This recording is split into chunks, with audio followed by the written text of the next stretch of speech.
When we speak of cybersecurity, it actually entails our compliance with international standards. And so far, what's been happening is a lot of apps and a lot of systems transferred from the physical to the digital space during the COVID pandemic.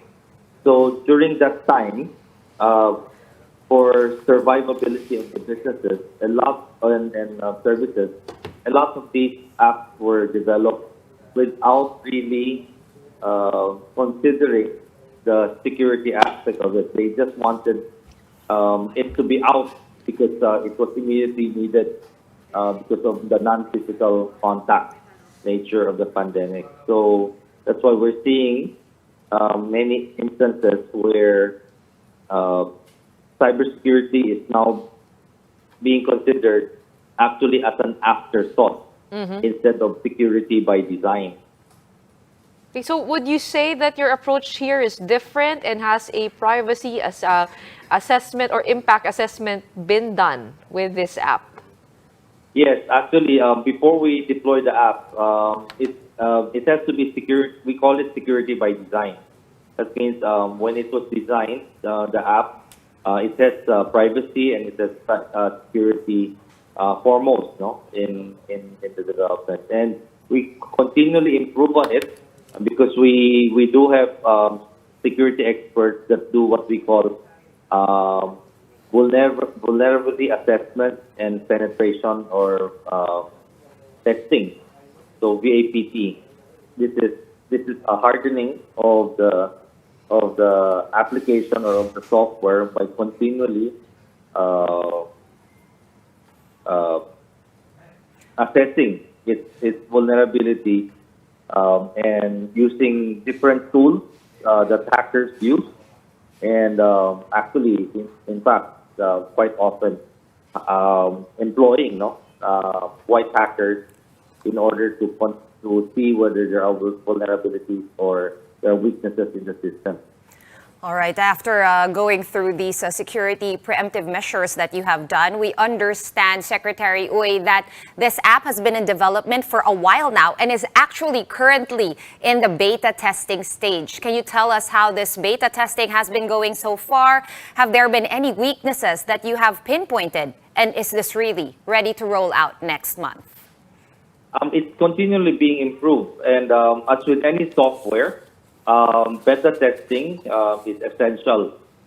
If you're aware, whenever even if you use Microsoft products like Windows or 365 or Office, and even when you use the initial versions of Apple iOS, you would notice that every now and then there are bugs and there are continuing updates that you would receive from any of these providers.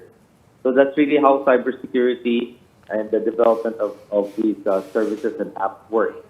It will require regular updates as more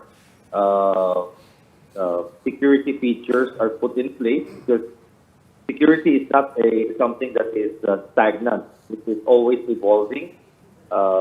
The criminals would always find new ways of going about or going around your security, and our security team will have to consistently monitor those possible weaknesses and do countermeasures there.